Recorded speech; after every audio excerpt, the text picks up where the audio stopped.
11:30 de la mañana en todo el país, estamos en vivo y vamos con nuestro móvil, Laura Fernández, Marcelo Biurrum. Laura, ¿cómo estás? No sé si te llegaron este, los reclamos, los comentarios de Zulma País. Estamos con una conferencia, no sé si Laura puede hablar.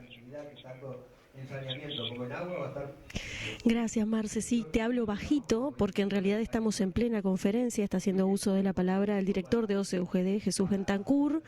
Me llegaron los reclamos. Ahora, después de la conferencia lo charlamos. Si te parece, te dejo justamente con las palabras de Jesús Bentancur. Especializada tiene que ser tomada en el departamento, cosa importante porque estas son licitaciones o toma de precios que es de carácter internacional. Así que bueno, más o menos les expliqué en términos generales cuál es la obra que viene para San Carlos.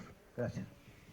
Bueno, muchísimas gracias entonces al director de UGD Maldonado, Jesús Bentancur, y le vamos a pedir la palabra al economista Andrés Pieroni, que viene en representación de CONAFIN y de CND.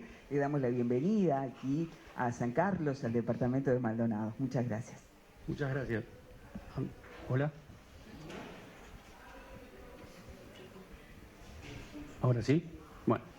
No, yo simplemente, digamos, los aspectos técnicos ya fueron más o menos detallados.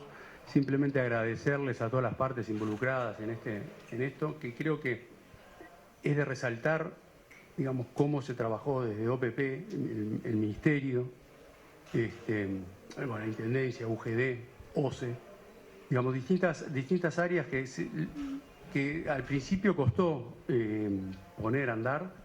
Pero una vez que empezó a andar, se logró trabajar rápido. Fonplata, me estoy olvidando, porque después también entró Fonplata en este asunto. Y desde CONAFIN y CND simplemente articulamos esas partes para lograr que este fideicomiso arrancara. Y bueno, y es un hecho, y es una realidad, y agradecerles a todas las partes.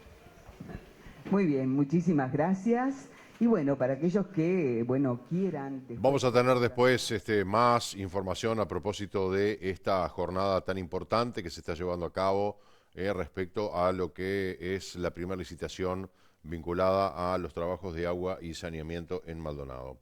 Ahora vamos a darle la bienvenida al secretario general de la Asociación de Funcionarios Judiciales, Pablo Elizalde. Buen día, Elizalde, bienvenido a la mañana del 11. Buen día, un placer poder conversar con usted. Muchas gracias. Y agradecer el contacto.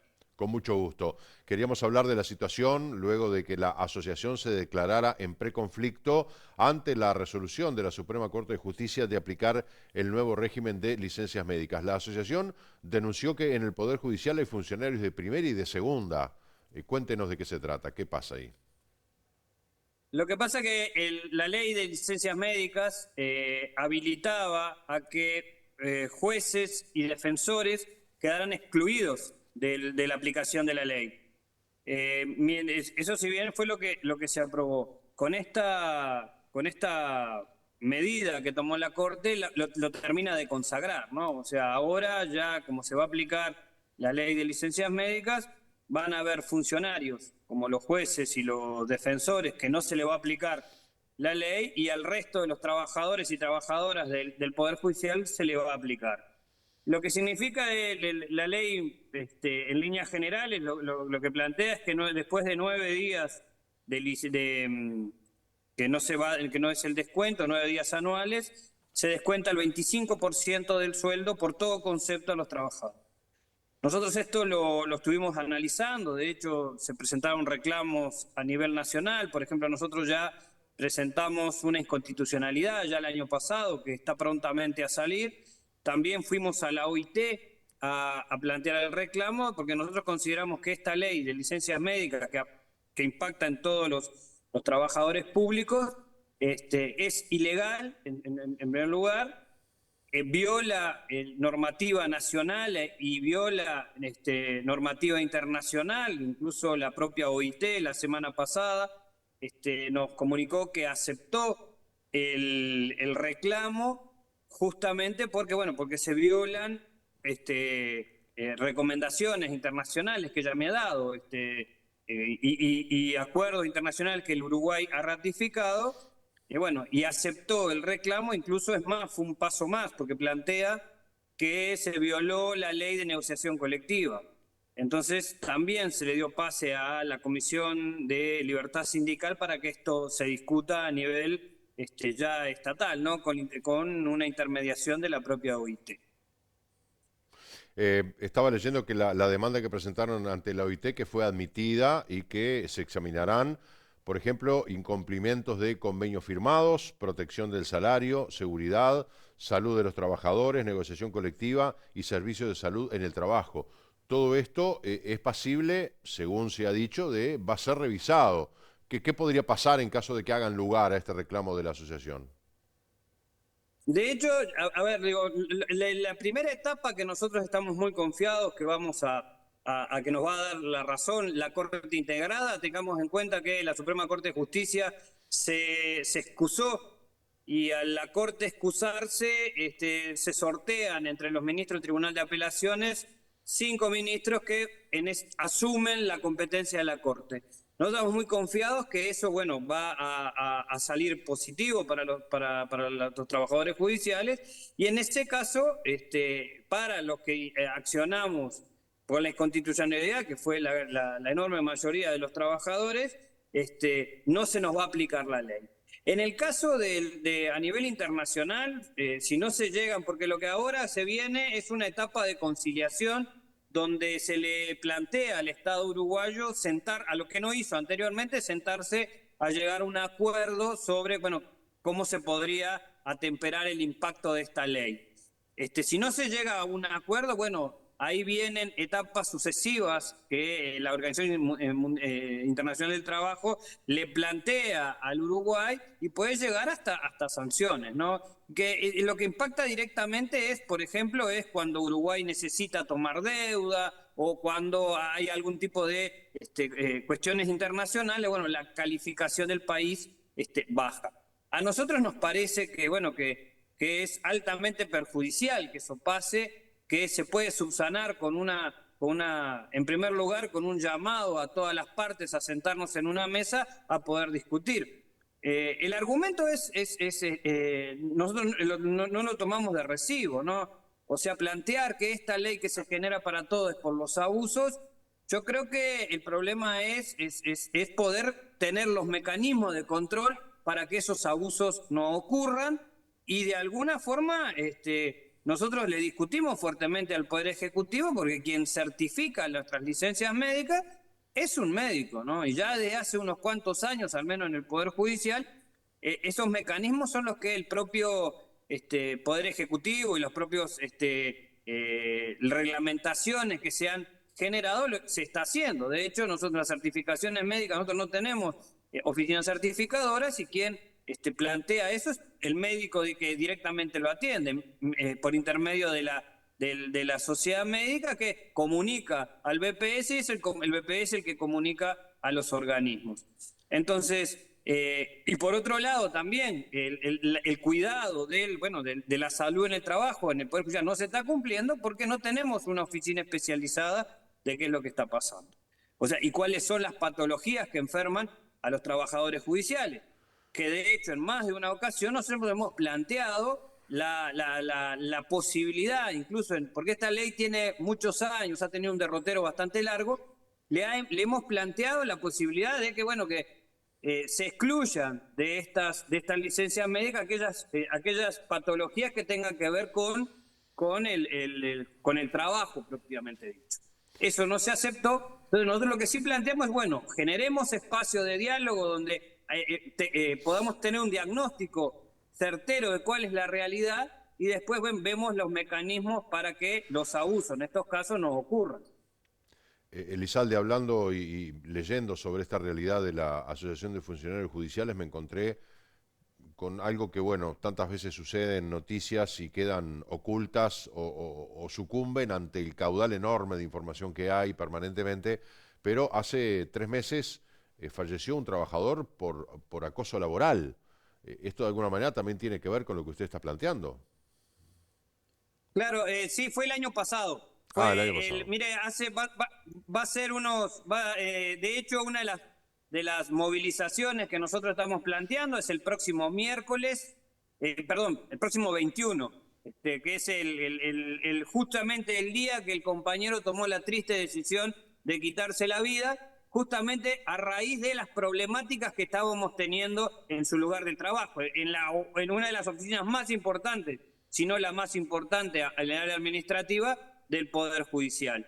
Y el Poder Judicial tampoco ha accionado en esa línea, porque tampoco esa oficina que nosotros estamos reclamando, a raíz de que incluso nosotros fuimos el sindicato fue el que presentó el proyecto de oficina de salud laboral, que se había avanzado en el periodo pasado, luego de estos insucesos quedó un poco detenida y actualmente ni la Dirección General de Servicios Administrativos ni la Corte le da un impulso. La tenemos muerta ahí en un cajón, prácticamente la estamos reclamando un día sí y otro día no, por esta problemática. Porque esta problemática de la violencia en el trabajo y lo que le pasó al compañero es como la anécdota muy trágica, pero hay otras escalas de violencia que se dan a nivel nacional que no se están atendiendo y que tienen mucha relación con las licencias médicas, ¿no? Porque nosotros pudimos detectar, por ejemplo, que hay licencias que tienen que ver, que se sacan, que parecerían ser que son abusivas, pero se saca como el organismo no atiende la problemática en el laburo, en el trabajo, y además usted tenga en cuenta que en el Poder Judicial lo que nuestra materia de trabajo es el conflicto, ¿no? O sea, permanentemente estamos lidiando con el conflicto, con las situaciones que las personas en su vida particular no pueden resolver o que se contraviene el marco normativo, terminan en el Poder Judicial. Y no se atiende esa problemática, ni siquiera se le da corte. Y a raíz de eso hay pequeñas licencias que hemos conversado con los compañeros, que es incluso para la protección del propio individuo. Cuando uno tiene una semana de corrida, como ha pasado, por ejemplo, el año pasado en el departamento de Rivera, donde sistemáticamente compañeros tuvieron que atender menores violados, asesinato de menores, problemas con... Todo en una semana, llega un momento dado que la persona, el compañero o la compañera que está trabajando no aguanta más.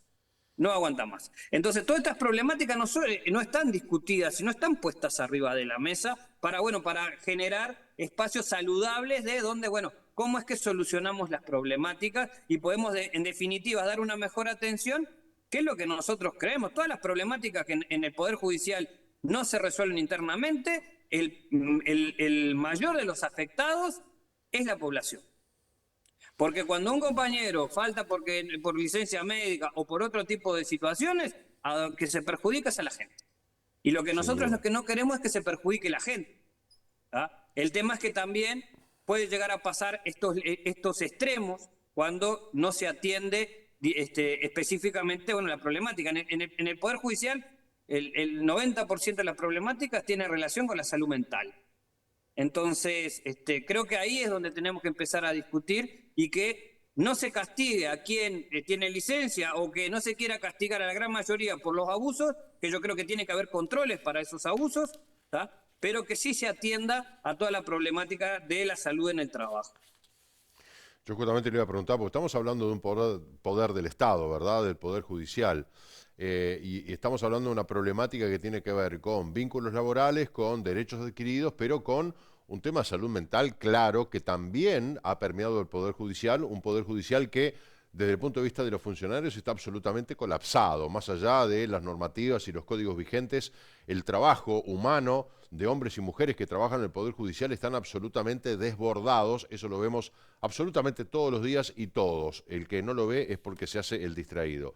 Ahora, esta temática, ¿ustedes han tenido contactos a nivel, porque una cosa es la OIT y otra cosa es lo que pasa aquí en Uruguay? Estamos en un momento electoral. Hoy tenemos dos presidenciables, Álvaro Delgado y Yamandu Orsi Álvaro Delgado. ¿Han tenido algún contacto ustedes con quien va a ser el jefe del Poder Ejecutivo, que va a comandar el país, como para que les den alguna respuesta a esta temática? ¿O no se habla, no han podido tener reuniones con ellos? O sea que ustedes tienen que solucionarlo por otra vía. Nosotros desde hace mucho tiempo venimos insistiendo en la necesidad de un contacto con el sistema político. En este tema las aguas son como, no queremos hablar de ninguna tienda. Nosotros hemos planteado reuniones y no se ha al menos no se ha manifestado de ninguna de las dos, de los partidos mayoritarios, poder tener una reunión específicamente con esto.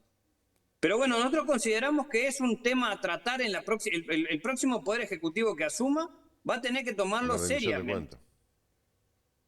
No, en el presupuesto, ¿no? En el presupuesto va a tener que tomarse seriamente lo que es la salud mental y sobre todo, usted, y agradezco que así lo haya manifestado, plantea un tema central. Nosotros en el Poder Judicial actualmente, incluso ya en la rendición de cuentas lo planteamos, estamos con un déficit de casi 400 funcionarios a nivel nacional.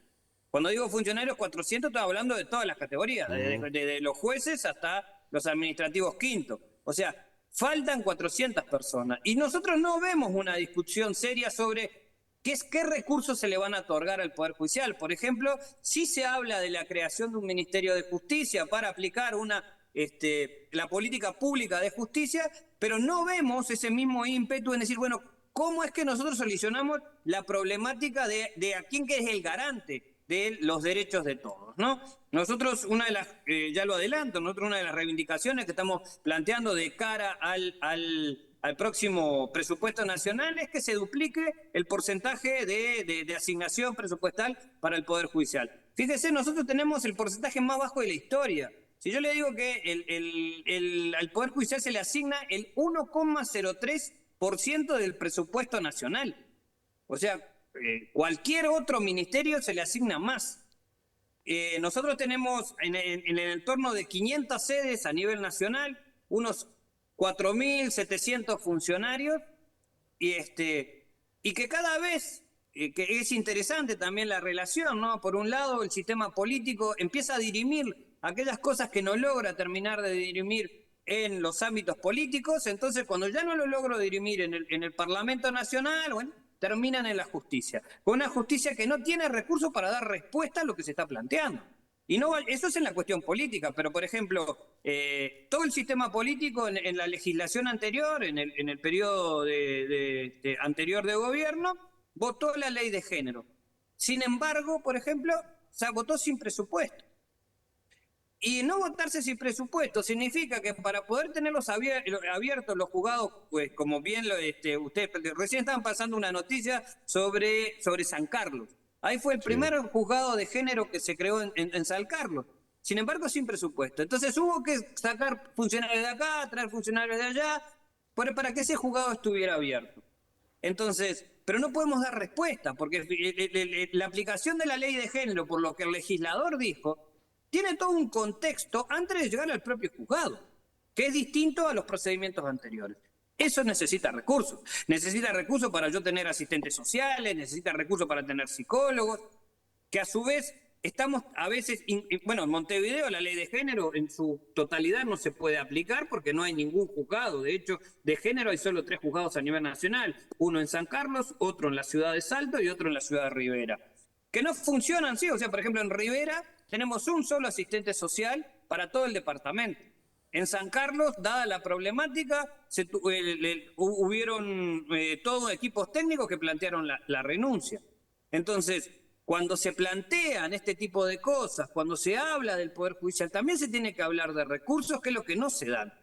Y ahí sí el que está terminando, al donde le impacta más es a la población, es a la gente. Sí, imagínese usted que, por ejemplo, tiene alguna mujer que tiene problema con violencia en su casa, que tenga que trasladarse, porque como todo funciona en las capitales, de repente se tiene que trasladarse mucha cantidad de kilómetros para hacer una pericia, y justo cuando tiene que hacer la pericia para poder iniciar el proceso, y no hay un técnico que la pueda asistir porque no hay número o porque hay algún tipo de problemática.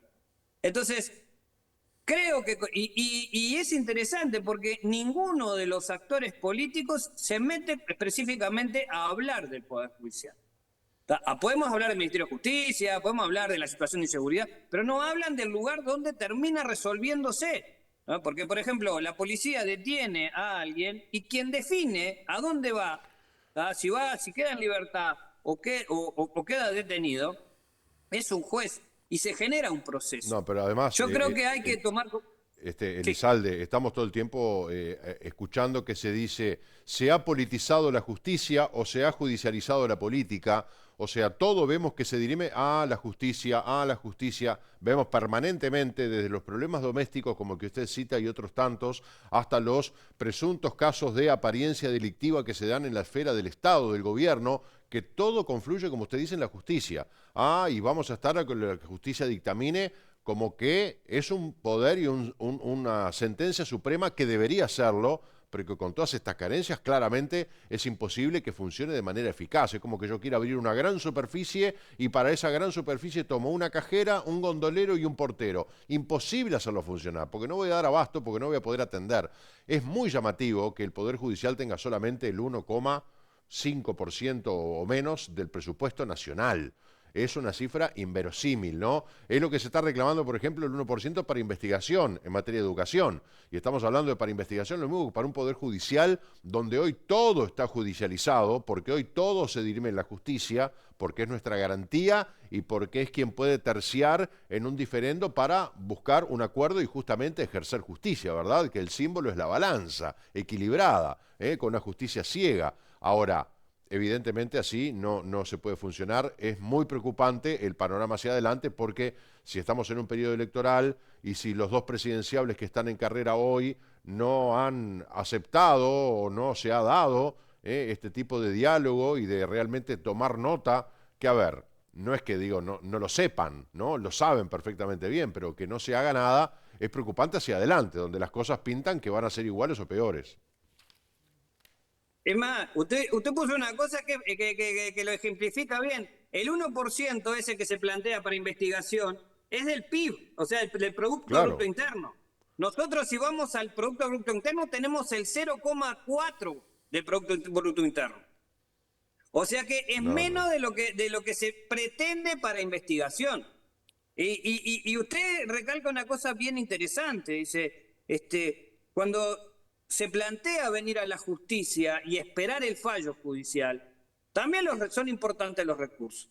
¿Por qué también son importantes los recursos? Porque si no hay recursos para poder investigar, si no hay condiciones para que el magistrado en su fuero íntimo pueda resolver, y bueno, es complejo. Usted fíjese que nosotros, y es una cuestión que ya lo hemos discutido y hemos tenido más de una entrevista, la seguridad en las oficinas judiciales es prácticamente nula. Entonces, los edificios judiciales, o sea, no tienen la seguridad que deberían tener. Es un regalo. Entonces, hay toda una discusión sobre ese tipo de situaciones, que ojalá que el próximo gobierno se siente y discuta. Usted sabe que es muy llamativo el tema con el Poder Judicial, porque que no es lo mismo que la Fiscalía por otro lado. Sí, pero, esa parte. por ejemplo, si uno se pone a discutir, pero le cuento una anécdota que ejemplifica. Cuando se habla de inseguridad y se convoca a actores para hablar de la inseguridad o cuáles son los caminos, se convoca al Ministerio del Interior, se convoca al MIDES, Salud Pública, Nunca al Poder nunca se Judicial. convocó al Poder Judicial. Y es una cosa que uno no entiende, porque quien termina resolviendo sobre la situación de este tipo de problemática es un juez, ¿no? Totalmente, Es un juez, totalmente. que significa todo un proceso.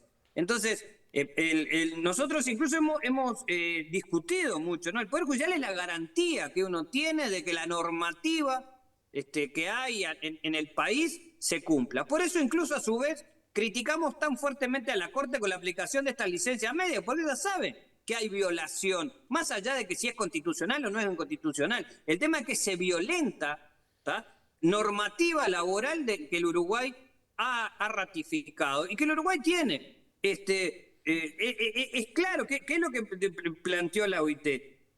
Y lo que de alguna forma molesta es que los propios jueces, que son los ministros de la Corte, son jueces, no salgan fuertemente a defender el marco normativo que nosotros tenemos. Elizalde, que a su vez eso también permea, ¿no? Sí, permea. ni que hablar. Evidentemente es un tema muy complejo, es muy interesante porque nos involucra a todos, nadie puede mirar para el costado y decir, no, yo nada que ver, porque la justicia en un punto o en otro nos toca a todos, así que es un tema, ojalá que se tomen cartas en el asunto y que se le dé la importancia y la prioridad que debe tener un poder judicial que está realmente muy exigido y al que se le brindan muy escasos recursos, y así es imposible tener un trabajo eficaz. A pesar de lo cual, y es bueno subrayarlo, el compromiso de los funcionarios de los juzgados, de quienes trabajan en los juzgados de todo el país, que a pesar de tener lugares físicos incómodos, pequeños, atestados de laburo, a pesar de todo esto que usted ha descrito en esta entrevista, igual siguen con ese compromiso de llevar adelante la función. Entonces hay que destacar y agradecer a los funcionarios judiciales que, a pesar de todas estas contras, le siguen poniendo el hombro a las causas. No, yo, sin duda agradezco sus palabras porque es así, ¿no? Más de una vez uno que conversa y yo soy un agradecido del lugar donde que me ha tocado estar en el gremio porque me ha permitido conocer todo el país.